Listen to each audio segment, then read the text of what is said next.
présent comment l'Occident est devenu dépendant de la mondialisation et du travail des plus faibles.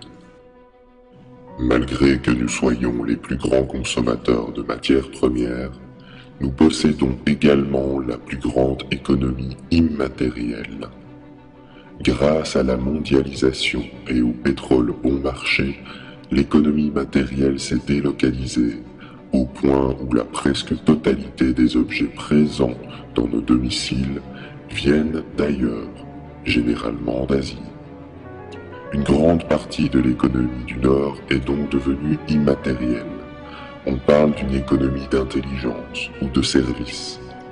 Certains secteurs de cette économie sont indispensables, comme l'éducation, la santé ou l'aide sociale. D'autres, par contre, le sont beaucoup moins.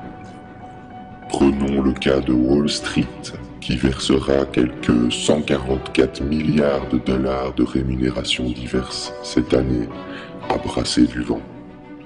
Bien sûr, nous produisons encore certains biens matériels chez nous, mais des secteurs comme l'agriculture, dont le rôle est vital pour la survie de l'humanité, sont en crise et résistent mal à la concurrence mondiale. De plus, les métiers manuels sont très mal perçus en société. Les paysans sont considérés comme stupides, sales, arriérés. L'économie immatérielle, quant à elle, ne cesse de croître au fur et à mesure que les villes se remplissent, ce qui accentue une dépendance invisible vis-à-vis du reste du monde productif. Ainsi, une quantité faramineuse d'emplois ne servent strictement à rien, si ce n'est à perpétuer le système lui-même et à combler un chômage potentiellement astronomique. Malheureusement, la population ignore souvent à quel point leur survie est dépendante des autres secteurs, très éloignés, trop éloignés. En Île-de-France, la dépendance alimentaire est de 4 jours seulement.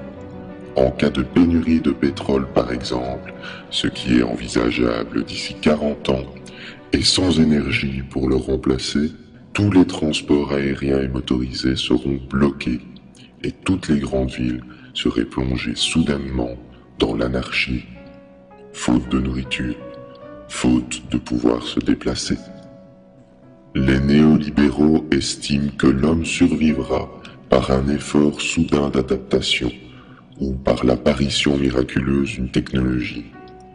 Mais pourquoi attendre d'être au pied du mur? L'économie et la production de biens de nécessité doivent indéniablement se relocaliser afin que chaque zone géographique puisse acquérir sa souveraineté alimentaire. Enfin, nous savons également que l'argent est créé à partir d'une dette envers du capital. Vous pensiez que les banques prêtaient de l'argent des petits épargnants? Grave erreur. À partir d'un euro réel, les banques peuvent distribuer plusieurs milliers d'euros sous forme de dette. Et d'où vient votre salaire? De cette dette ou d'un capital privé. Pour combler la dette et l'intérêt de celle-ci, tous les agents économiques doivent être en compétition, croître sans cesse et in fine engendrer davantage d'argent-dette pour résorber la dette existante. Il faut travailler plus pour gagner plus, mais surtout pour empêcher la faillite totale du système. C'est une course sans fin, savamment orchestrée, pour enfermer les hommes dans le cycle travail et consommation. Lors d'une catastrophe comme le tremblement de terre en Haïti, il s'est passé la même chose. La Banque mondiale a prêté des centaines de millions. Le pays s'est endetté, les entreprises étrangères se sont installées et la population locale travaille pour rembourser la dette. Le tout est possible grâce à la croissance économique ininterrompue et à la confiance des acteurs en cette croissance. Or, mathématiquement et matériellement, la croissance sans limite est impossible. Premièrement, car nous sommes dépendants de la Terre et de ses ressources. Deuxièmement, car l'homme ne peut pas être pressé indéfiniment. Et troisièmement, car la croissance tend vers l'infini, ce qui la rend de plus en plus insoutenable chaque année. Concrètement, le développement des pays du Sud se fait par leur endettement vis-à-vis du Nord, obligeant ainsi les pays émergents à adopter l'économie occidentale tout en exploitant leurs ressources au bénéfice de l'Occident. C'est une manière d'acquérir des ressources par la ruse sans recourir à la violence. Or, nous savons qu'il est strictement impossible que ces pays consomment comme nous, sans une baisse de consommation volontaire ou forcée de notre part. La Chine est d'ailleurs un des rares pays du Sud à envisager ce problème. Le pays dépense des fortunes dans l'achat de terrains en Afrique, afin d'y produire de la nourriture qu'elle puisse importer plus tard. Cette pratique démontre que pour atteindre un niveau de vie occidental, un pays doit nécessairement exploiter la force de travail et les ressources d'autres peuples. Cette situation est paradoxale, car seule une poignée d'individus profite réellement de la situation. Chez nous, non seulement notre mode de vie nous endette envers des institutions financières invisibles, mais nos chefs d'État sont forcés de se soumettre à elles en adoptant des politiques d'austérité. La société de consommation ne fait que renforcer notre endettement, notre soumission au travail, notre dépendance aux ressources du Sud et par la même occasion, la crise écologique et sanitaire. Comment arrive-t-il à vous convaincre de travailler plus, alors qu'en 2 semaines à peine, un homme produit autant de richesses aujourd'hui que pendant toute l'année 1900. Nous savons également que dans les sociétés primitives, 2 jours par semaine suffisaient à offrir un toit, à manger et à répondre aux besoins de la communauté. Sans glorifier le passé, imaginez ce qui serait possible avec nos techniques modernes des milliers de fois plus productives. Grâce aux nouvelles technologies, aux gains de productivité et à l'effort collectif, nous aurions dû évoluer naturellement vers une société moins travailleuse, axée sur le partage de ce qui est produit en surplus par une réduction générale du temps de travail.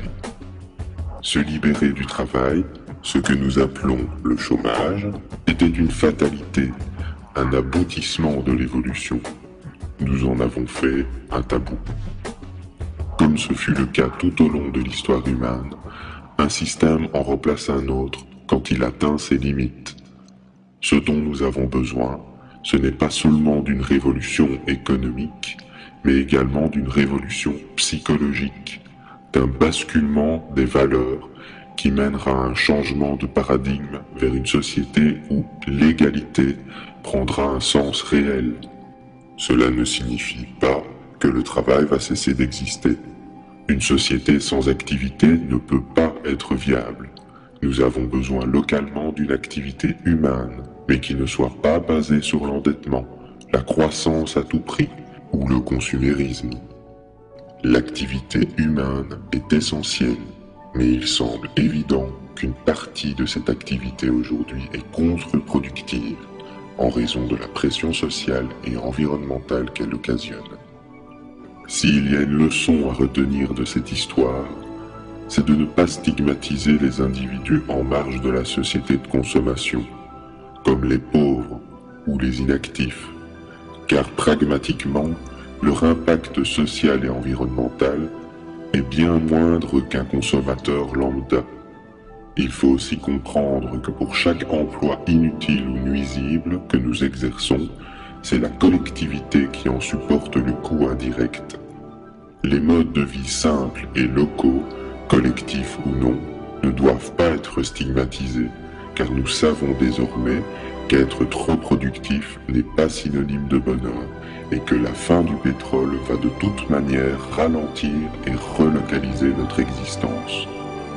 La société de demain devra prendre en compte les besoins de la majorité avant les plaisirs d'une minorité. au risque d'essuyer une crise sociale d'envergure mondiale. Pour y arriver, nul besoin d'une dictature.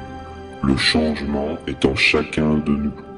Nous qui allons à notre tour montrer l'exemple, en passant l'information, en sortant nos amis ou notre entourage de leur torpeur. Le mouvement est déjà en marche.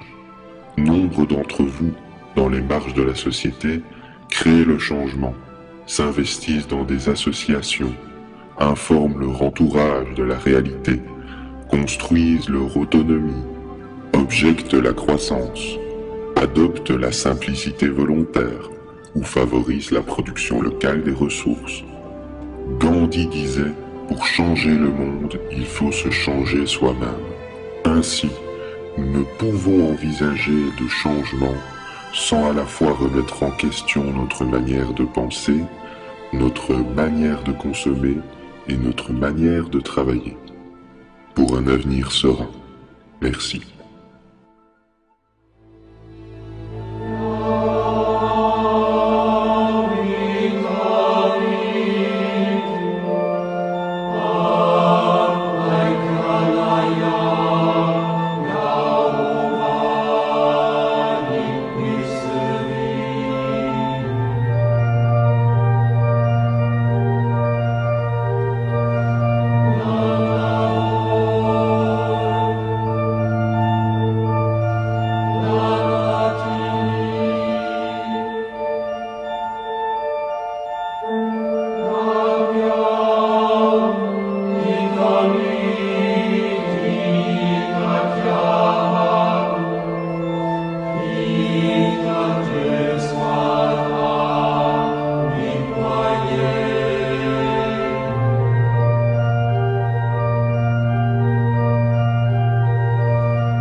Yeah.